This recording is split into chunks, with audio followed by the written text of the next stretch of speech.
Bonjour à tous et bienvenue dans ce cours sur la loi de Beer-Lambert. Je vais d'abord revenir sur la couleur d'une solution et plus précisément pourquoi on perçoit une solution de telle ou telle couleur. Alors imaginons une solution dans une petite cuve que l'on éclaire avec de la lumière blanche pour qu'elle comporte toutes les radiations. Eh bien, une partie seulement de ces radiations va traverser la solution. Ce sont par définition les radiations non absorbées ou bien les radiations transmises. Lorsque ces radiations ont traversé la solution, on intercale un prisme ou un réseau, on obtient le spectre d'absorption de la solution, qui comporte donc toutes les radiations transmises, et la couleur perçue de la solution sera donc la couleur résultante du mélange de toutes ces radiations. On peut dire que la couleur perçue d'une solution résulte des radiations transmises ou diffusées par la solution. On peut avoir une idée assez précise de la couleur perçue grâce au cercle chromatique, qui est tout simplement un cercle sur lequel on fait correspondre diamétralement opposés la couleur perçue et la radiation dominante absorbée par la solution. Par exemple, si jamais la radiation absorbe essentiellement dans le jaune, eh bien sa couleur perçue sera le violet diamétralement opposé dans le cercle chromatique. Alors ce n'est pas d'une extrême précision, mais ça permet quand même d'avoir une idée relativement intéressante des couleurs perçues des solutions en fonction de l'absorption des radiations.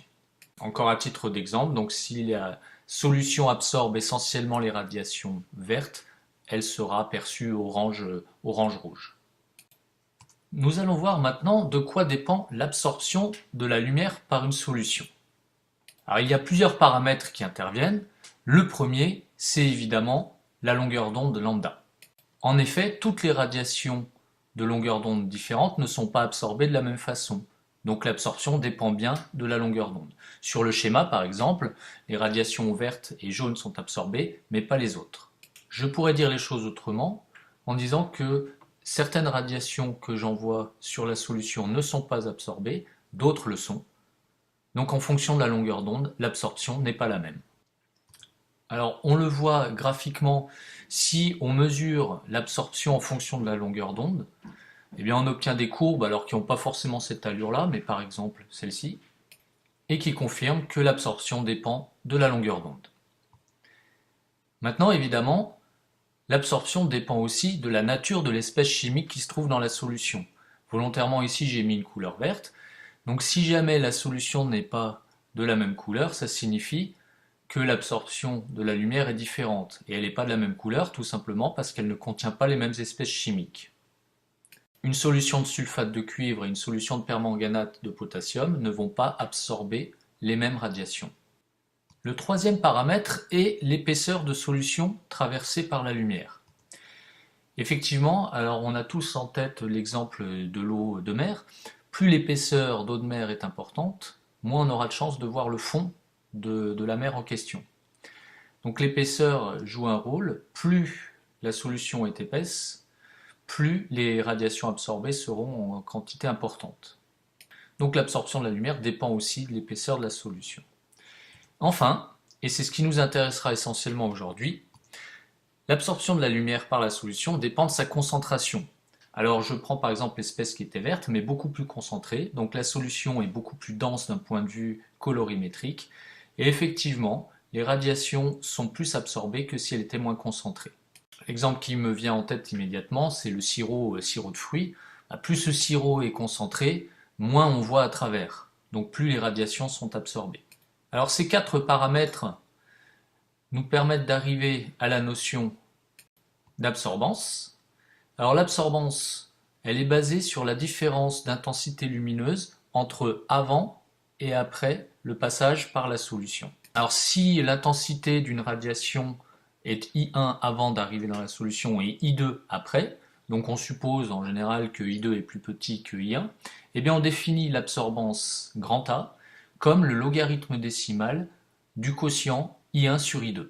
Alors ça permet d'obtenir une grandeur qui est toujours positive, parce que I1 sur I2 sera toujours plus grand ou égal à 1. Et pour la majorité des solutions que nous utilisons En laboratoire, eh bien, cette absorbance sera comprise grosso modo entre 0 et 4 environ. Pour la suite, ce qui va nous intéresser, nous, c'est l'influence de la concentration de la solution sur l'absorption de la lumière. Parce que nous allons utiliser ces propriétés pour déterminer des concentrations de solutions. On en arrive donc à l'application intéressante pour nous, application à la détermination d'une concentration inconnue. Donc on a une substance chimique en solution, on connaît cette substance chimique, mais on en ignore la concentration. Eh bien la suite va vous expliquer comment on peut en déterminer cette concentration inconnue. Alors évidemment, il faut que l'espèce chimique soit fixée, que lambda, la longueur d'onde que nous envoyons sur la solution, soit fixée, et que l'épaisseur, petit l de la solution, soit fixée. Parce que nous avons vu que l'absorption dépend de 4 paramètres, pour qu'il y en ait un seul qui influence nos mesures, il faut que les 3 autres restent constants. Alors si ces 3 conditions sont vérifiées, eh bien l'absorbance A ne dépend plus que de la concentration de la solution. Donc si on trouve le lien entre absorbance et concentration, la mesure de l'absorbance A permettra de connaître par déduction la concentration de la solution. Donc si on envoie toujours la même lumière dans les mêmes conditions sur une solution, eh bien l'absorbance par cette solution sera liée uniquement à la concentration de celle-ci. Alors ce lien entre A et C, on l'a modélisé par la loi de Beer-Lambert. Alors, pour une espèce chimique donnée, on réalise plusieurs solutions de concentration connues, et en fonction de cette concentration, on mesure l'absorbance, grâce à un moyen qu'on va voir juste après. C'est un appareil qu'on appelle le spectrophotomètre qui permet de l'obtenir. Donc on réalise un échantillon de solutions de même nature mais de concentration différentes, connues. On mesure l'absorbance et on trace la courbe de l'absorbance en fonction de la concentration. Et là, curieusement, on se rend compte qu'il y a proportionnalité entre les deux. C'est-à-dire que plus la concentration s'élève, plus l'absorbance s'élève aussi, mais de manière linéaire. Alors c'est pas tout à fait vrai parce que pour les concentrations élevées, il n'y a plus linéarité, mais nous, ça ne nous concernera pas beaucoup, on travaillera toujours sur des solutions diluées. Il y a donc proportionnalité entre A et C. Eh bien la loi de Beer-Lambert modélise cette proportionnalité. A égale epsilon LC. Alors A, c'est donc l'absorbance sans unité. Epsilon, c'est le coefficient d'extinction molaire. Ce coefficient d'extinction molaire dépend uniquement de la longueur d'onde et de l'espèce chimique. L, c'est l'épaisseur de solution traversée par la radiation. Et C, la concentration de la solution. Alors si on utilise toujours des cuves identiques, l'épaisseur de solution traversée est toujours la même, on pourra simplement retenir que A et C sont proportionnels par un coefficient K qui dépend de tous les paramètres que nous avons vus tout à l'heure, sauf évidemment la concentration C. En résumé, on peut donc dire que l'absorbance et la concentration sont proportionnelles quand toutes les autres conditions sont identiques, c'est-à-dire la nature de la solution, l'épaisseur de solution et la longueur d'onde utilisée. Le tout évidemment pour des concentrations relativement faibles, sinon la loi n'est plus vérifiée. Alors la question maintenant c'est comment faire pour mesurer A. Alors on utilise un appareil qui s'appelle le spectrophotomètre qui permet de mesurer facilement l'absorbance. Alors on a une source de lumière blanche qui contient toutes les radiations. Cette source émet donc toutes les radiations en direction d'un réseau qui va permettre de disperser les différentes radiations qui constituent la lumière blanche. Sur le trajet de la lumière, on intercale une fente qui va nous permettre de sélectionner une longueur d'onde. Ici par exemple la jaune. Donc on peut déplacer la fente sur le spectre pour ne garder qu'une radiation dans le spectre de la lumière blanche. Alors la radiation qu'on va sélectionner, puisqu'elle est donc réglable sur l'appareil, c'est celle qui correspond à un maximum d'absorption pour la solution. Si par exemple la solution absorbe majoritairement dans le jaune, on va sélectionner les radiations ou la radiation jaune.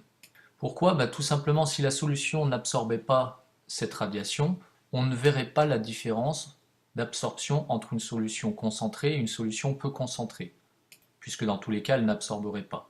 Alors qu'au contraire, si on choisit une radiation bien absorbée par la solution, eh bien un petit écart de concentration se traduira par un gros écart d'absorption, donc d'absorbance.